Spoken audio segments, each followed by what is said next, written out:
Comment une déclaration? Pas déclaration, si la déclaration va entrer nous tous. Ils ont dit ceci. Les 6, ils vont entrer pour aller annoncer. C'est ça le problème. Ils ont dit ça. Pour annoncer. Mais pour la déclaration, nous allons le faire ici. Ils vont accepter parce qu'on avait dit ça.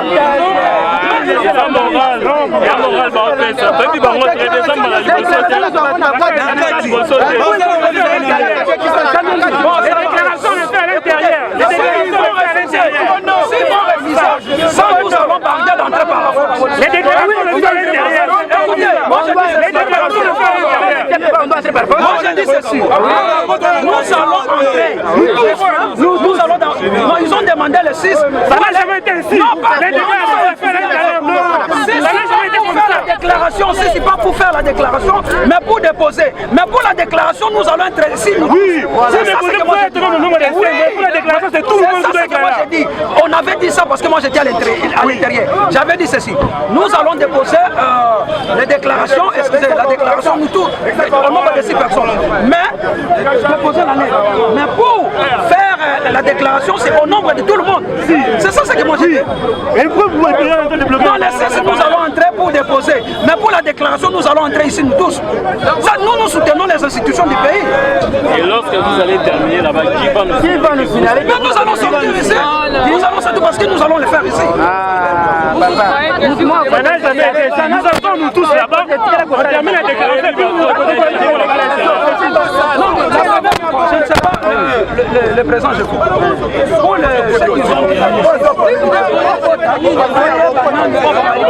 nous allons dire parce que on doit entrer à l'intérieur, nous tous. On termine la déclaration. Les 5 membres vont aller déposer les mémos là-bas, c'est tout. Le mémo, nous allons le lire là-bas. Oui. N'est-ce pas? Mais...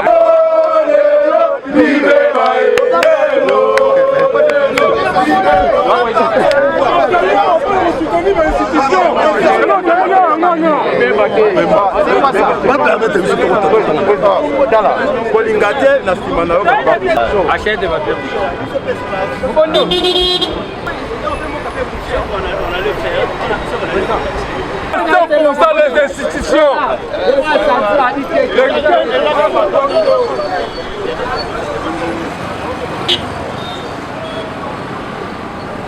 Souka Fanda la Souka, les 15 soutiens total aux institutions. On sera dans la rue, on sera là pour soutenir les institutions. Donc on a jamais vu Cheko Abengisi Banda de 15 ans à la marche.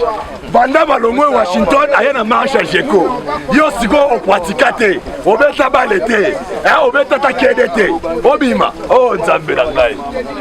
Marche kotisiko bata pembe na pembe. Hein? Papa, ti na ya pembe katumbi to na ngote. Mobondo, mobondo.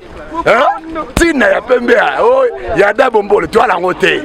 Pour Vandam na Cheko, bakangi ba pembe batu nyonso ba na Congo. Bonjour du chef de l'État, son excellence Félix Antoine Tshisekedi Tshilombo, pour tabler sur les actualités de l'heure de notre pays. Après analyse, il ressort de cette conférence des présidents ce qui suit. Le G26 soutient sans faille toutes les institutions légalement établies, notamment la présidence de la République, les gouvernements et les parlements qui sont issus des élections de 2018. Le G26 note des avancées significatives en matière d'indépendance de la justice qui fut au service d'un groupe d'individus et qui aujourd'hui constitue les socles de l'état des droits prôné par le chef de l'État, faisant qu'il n'y ait plus des intouchables. Nous en félicitons le chef de l'État, son Excellence, M. Félix Antoine Tshisekedi Tshilombo, pour son sens élevé du patriotisme. Le G20, dirigé par son Excellence Sama Lukonde, qui, dans un laps de temps, est parvenu à lancer des signaux forts de bonne gouvernance et de la politique du peuple d'abord, notamment avec la baisse effective des prix des billets d'avion pour les vols domestiques, la baisse en cours des prix des produits surgelés, la stabilité de la monnaie congolaise face aux monnaies étrangères la gratuité de l'enseignement, la guerre en voie d'être éradiquée à l'est de notre pays, etc.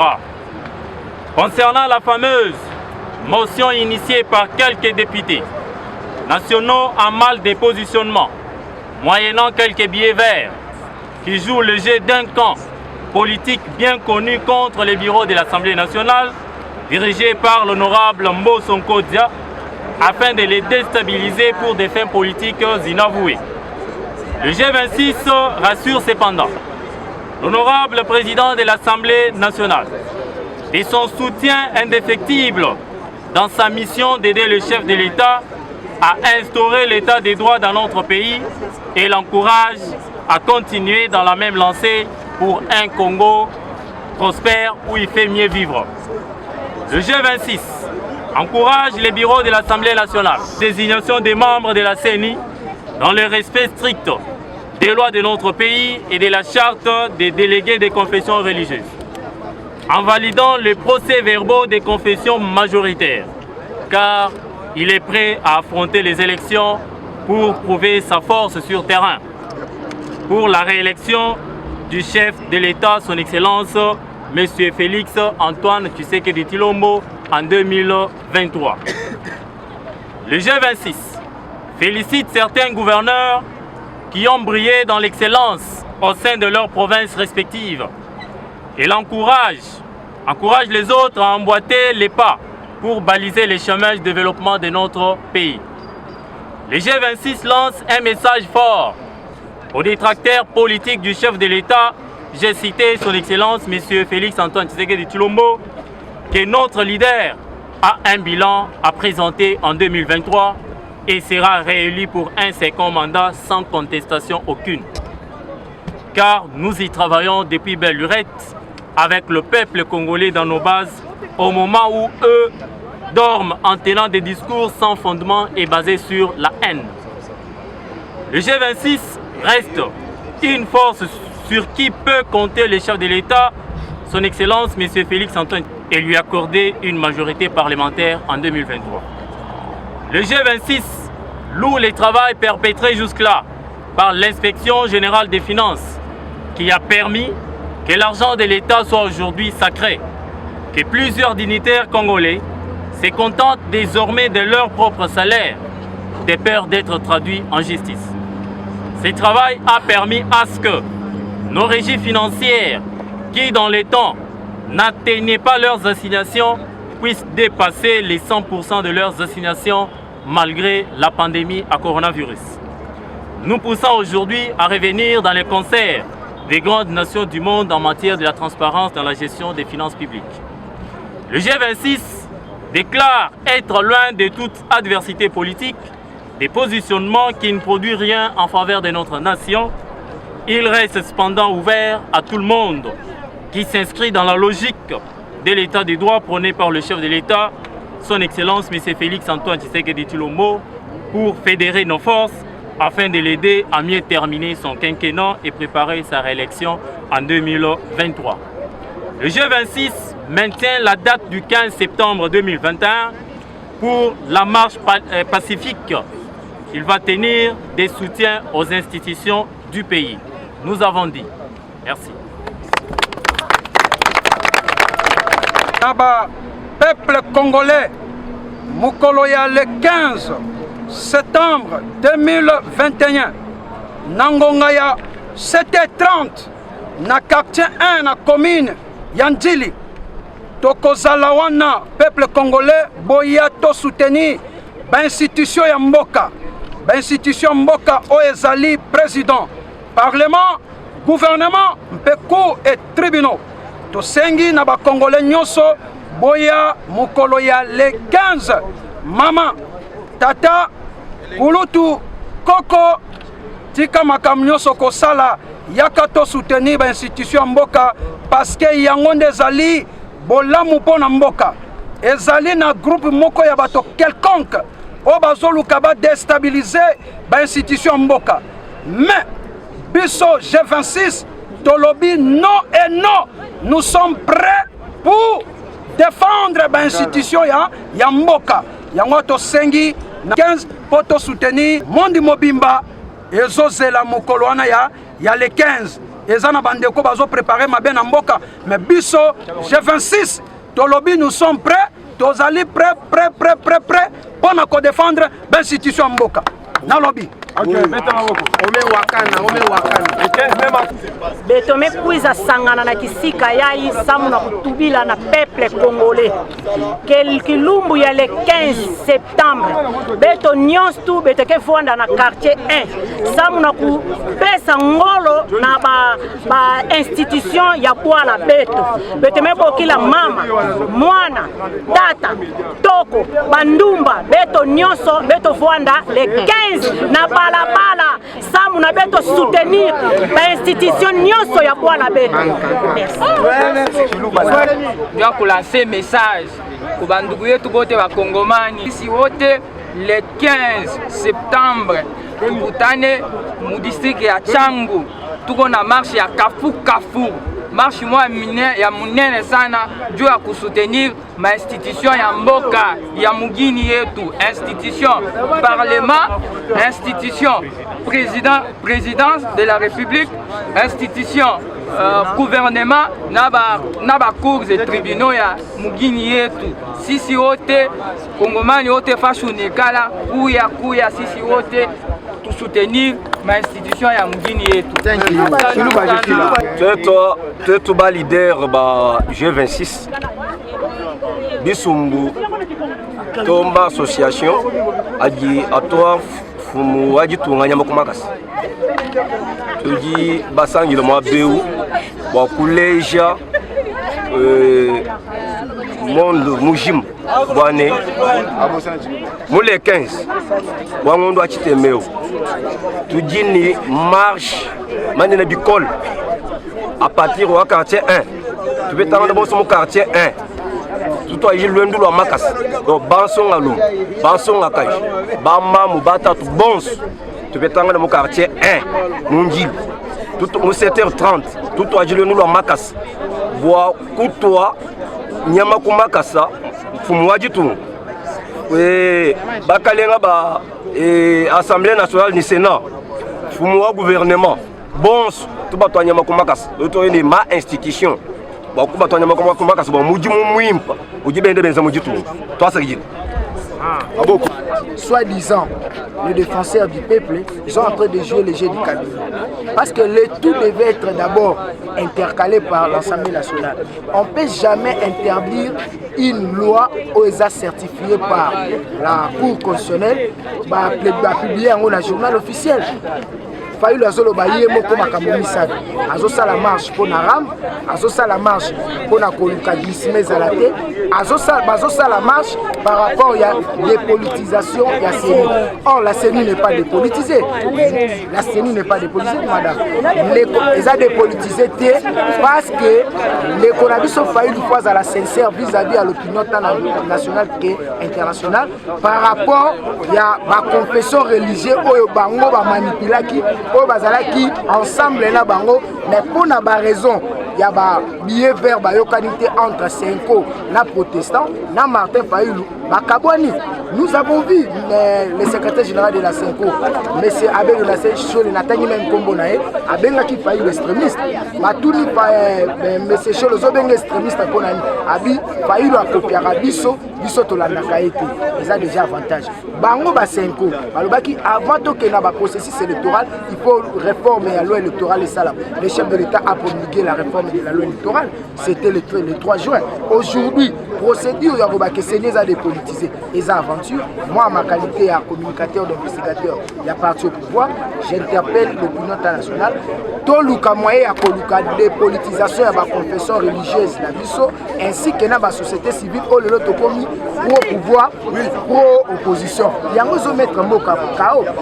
C'est important, le chef de l'État l'a dit seulement, c'est l'union sacrée où ils ont constitué un principe à sa concerne. Donc, les salis du peuple et la loi suprême. Nous sommes salis du peuple. Nous sommes une machine politique, un mouvement associatif où ils allaient accompagner le chef de l'État. Nous signer la force on a soutenir l'institution parce que la justice élève une nation. Ceux qui sont dans la justice à Malamouté, Mboke Kotambolate. Ce qui est institution à Bisso, ils ont fortité. Il y aura toujours des hommes forts. Mais il y a un autre lobby, na Congo à Fati, tu as besoin d'hommes forts. Na Congo à Fati, tu as besoin, il y a soi-disant qui donnent des leçons. Il faut nous faire un Bisso, pardon, parce que les leçons, c'est grâce, il y a détermination à chef de l'État, tant à Zaki, opposition à lobby, pour la Kobengana Faye Kabila, photo que nous élection, on monte le baki, avec ou sans machine, nous nous irons aux élections. Yélélo. Changement en beaucoup de PCL SM. Non, mais c'est failli doit quand même à Zanaba réserve. Il y a un autre lobby nebo.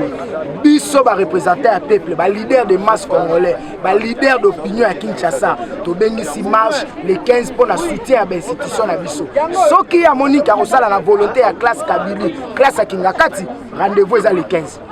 Vous avez un régime d'information. Bango babouaki lettre information à Bango na mabele hôtel de ville. Ba pesango ba autorité de titalité. Quel sabotage. Mais biso toké to sengi ba instance ya monitorer à institution là où ba représentant la biso bazali to déposer mémo. Toké na la police to déposer mémo. Na hôtel de ville to déposer pour que total ça que o tozo sala eza divagation témoin tous allez respecter les normes démocratiques parce que nous sommes dans un état de droit. Voilà pourquoi la unité unie autour de Fati Beton, tokozala toujours mobono afin que les 15 nangonga ya 6h du matin toza dans le terrain to soutenir les institutions. Mais tout le monde déjà baboyi ba marche union que le bibo e baboyi bato ba informa quitté. J'ai été dans cette réunion technique moi internationale chargé de communication. Bande kona biso ya sutuka bango na PCC ba informer écoutez madame bazui memo la kebwa kanasea ya hôtel de ville na entrée vers 16h.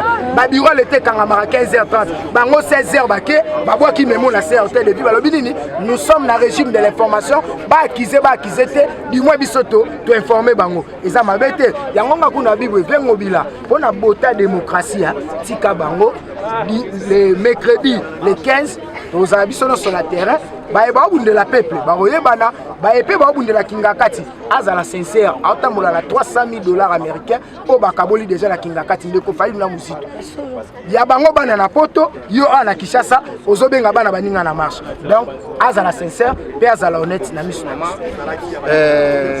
maman journaliste makambo eza koyinda donc eza koyinda te droit oboma mututé problème eza que les mercredi les 15 ba congolais nyonso tozala wana nga nazo senga monsieur voyou madidi nazo senga na bata sutuka vraiment boti ko sutuka parce que si makamusi ekenda déjà au moins que train déjà eza déjà la katara ils otambola bango bazo sutuka bana sima sida to lekaki donc bazo ba raison ta ko loba hôtel de ville pekisi ba to ça la marche té biso to informa ki déjà monsieur ngobila ke marche ezali biso to kena to pesa lettre na biso biso boa quitter bango te ba boa yela ici que no ba na posa marche ta mo ya ko boa kango parce que muto ça na souci ya ko sala eloko ya kanini a pesi dans maboko mais ya pesi te mais ba boa ki ça veut dire la ici ni que to ko sala biso marche te ka aussi na bien que to sala te to bangi que vision fati beta biso to boyi na biso parce que la minute oyo bazo sala frontiment na IDPC te na vision fati la Jeko Beya ba tout faut pas comprendre donc monsieur Voyou m'a dit il y a ça un affrontement na Jeko Beya. Vous comprenez? Azo ça un affrontement na président de la République na bakabu ya bakabundi te pas ça na niveau na bango te aza na niveau ya Jeko Beya en plus il y a des mutala qui c'est politique. Vous comprenez? Donc Jeko na la qui c'est politique. Donc ça veut dire que aza na ba niveau ya président de la République te bo chaka ba côté wana te. Vous comprenez? Donc il y a na minute yo l'amour comme bimba général ba ça un affrontement na vision Fati. Bazo ça la frontière affrontement ça été bon ça la marche na Tchangu tout ça marche ya Congo mobimba tout ça affrontement bango te bon ça la marche na Tchangu biso tout ça marche à Congo mobimba pe marche na biso ça pour soutenir ben institution numéro 1 c'est le président de la République donc on soutenir le président de la République à 1001%. Donc tout ça là pour soutenir justice oyo bakabili politiser yango tozala pour soutenir ba ministère nyonso donc tozala pour soutenir toutes les institutions aspect na biso ou bien association na biso et uniquement pour soutenir l'institution ya mboka na biso pour tozala na marche le 15 oyo mercredi je crois que tozala kaka moi ba entraînement quoi et au monake tozala na kata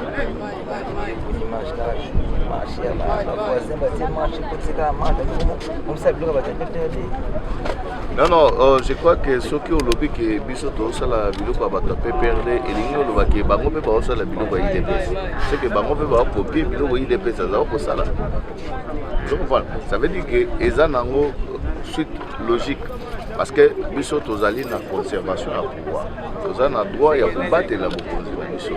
Bango peut bazana droit ya kusana ya kubunda pour bazo pouvoir. Vous comprenez? Ça veut dire exactement que tu copies style ya PPRD. Non, non. PPRD a créé style Mokoté. Il faut pas tout. Balongola mon amoto. Ça veut dire que Ezali tout à fait normal. Bango bazo beta en attaque, biso to beta en défense. Vous comprenez? Alors ils sont normal. Parti politique, objectif nango ezalaka ya ko conquérir pouvoir. 1, 2, Ezali ya ko conserver pouvoir. Voilà pourquoi tous les clair et net, tous allons dans la deuxième phase na biso où ils allent conservation de pouvoir. Mais pour tourner les hommes dans la tête, là quand on a évité ceux qui touchent les 15, c'est parce que tu y es pas quitté que bango basalaki. Ils n'ont pas touché parce que bango ba quitté. Tu y es pas quitté et puis tous les hommes na ya côté. En tout cas basate na terre.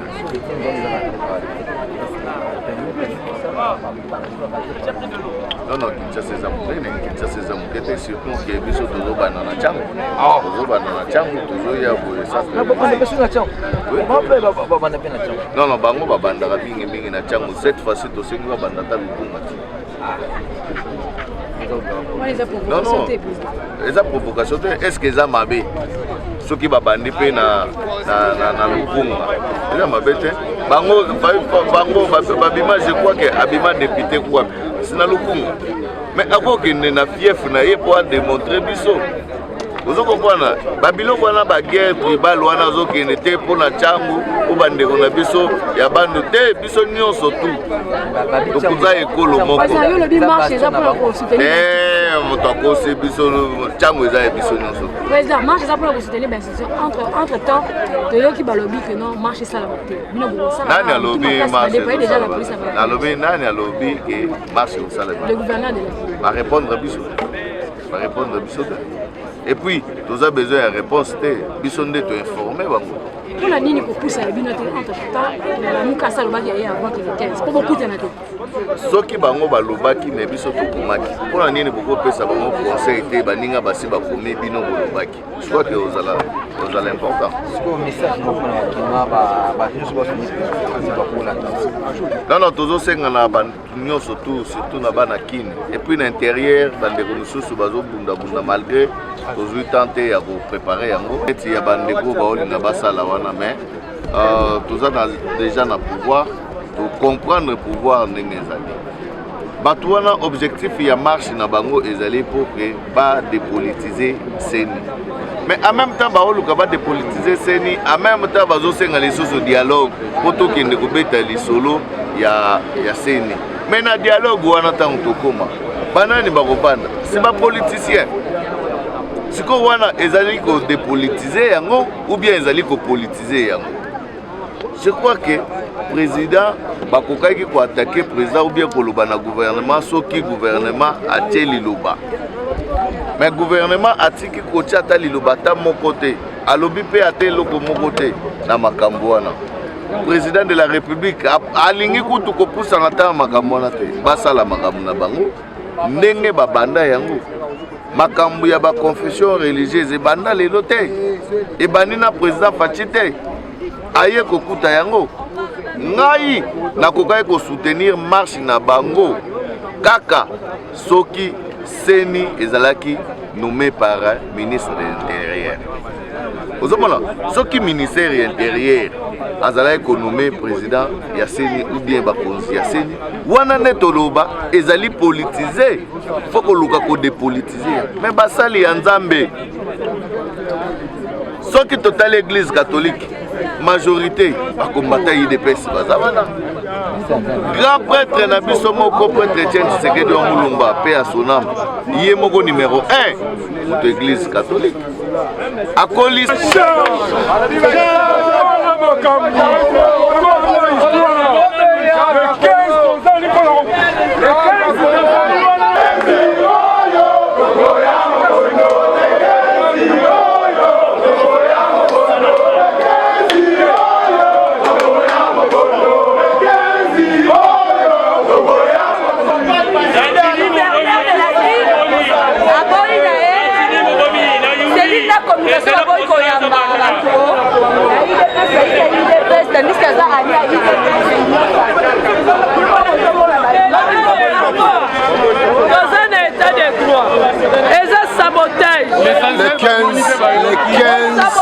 tomettre bango en garde babosani IDPS babosani IDPS tolite pendant 37 ans babosani biso te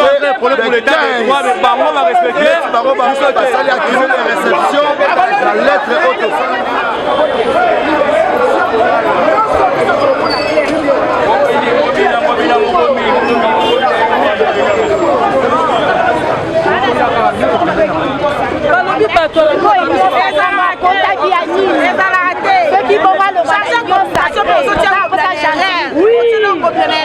ya cité betel kuna lobi mabe ngobila komona eza ya yo te charge communication ongobiazo gouverneur azo occupé ezalaka te IDPS baza na union santé na ngobila ayamila kokoko ya deba vraiment biso bapandisa kotokonya baza moki ya esalamaka te fala yambamo ata akopekisa marche to mpe akolula marche ifala yambamo basolola bapartage baide ezalaka te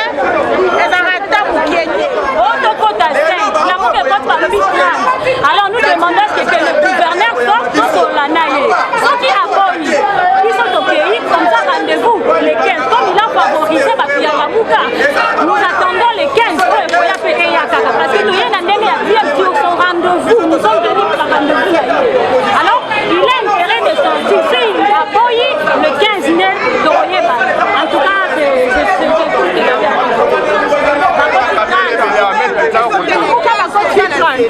toyawa awa note de villa bacharge ya kongo yango yawa jekone bacharge mama ngobila ye olobaki ngobila ke wa vitasa ke siko liaka simbongo liaka imbo. Eshima, votre magazine qui bat au rythme de l'actualité. Retrouvez la nouvelle édition. Exclusivité, Sakombi Molendo, le pionnier de la bancarisation. Le ministre des Affaires foncières a signé le 3 juin 2021 avec son collègue des Finances l'arrêté interministériel portant bancarisation des opérations foncières et immobilières supérieures ou égales à $10 000 américains. Une première en RDC concrétisée par celui qui fait figure de porte-étendard de la numérisation et de la sécurisation des titres fonciers. Aimé Sakombi Molendo est de plein pied dans la matérialisation de sa politique qui suit la vision du chef de l'État, Félix Antoine Tshisekedi, celle de faire du numérique un levier d'intégration, de croissance économique et de progrès social. Nation, gouvernement des warriors, bilan de gestion des 100 premiers jours du gouvernement Samalou Kondé. SONAS, le DG Lucien Boniemé Ekofo présente un bilan largement positif pour les grandes réalisations du premier semestre 2021. À lire également l'interview de Seth Kikouni portée sur les questions d'actualité. À la découverte de Tissia Mukuna, la DG de la marque La Quinoise, café planté et transformé à Kinshasa. Interview exclusive de Richard Ilunga, DG de l'ONIP, qui confirme l'identification de la population congolaise avant les élections 2023. Un an de patrouille financière, les audits de l'IGF mettent à l'écart les mandataires impliqués dans la mauvaise gestion des deniers publics grâce à Jules Alinguete, inspecteur général des finances, chef de service. Une analyse sur les coups d'État en Afrique et leurs conséquences. Retrouvez l'intégralité du magazine Eshima dans les kiosques. Eshima Magazine, un nouveau standard d'information.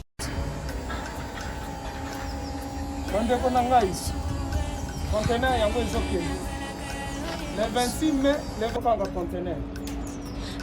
Conteneur chaque mois. Donc, next ekozala le 26 mai. Olingo tinda velo. Mutuka. Lise aussi okangi. Biloko tout, omemaka na biso. Benga biso, comme ça, toya, so mema biloko totinda na Congo.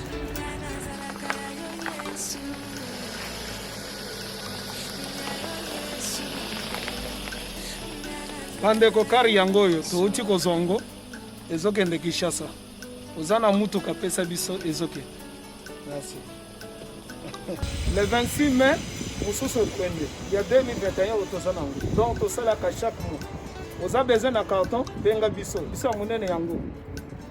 Moyenne yango. Bon moyenne. Yango. Na carton na biso ya muke.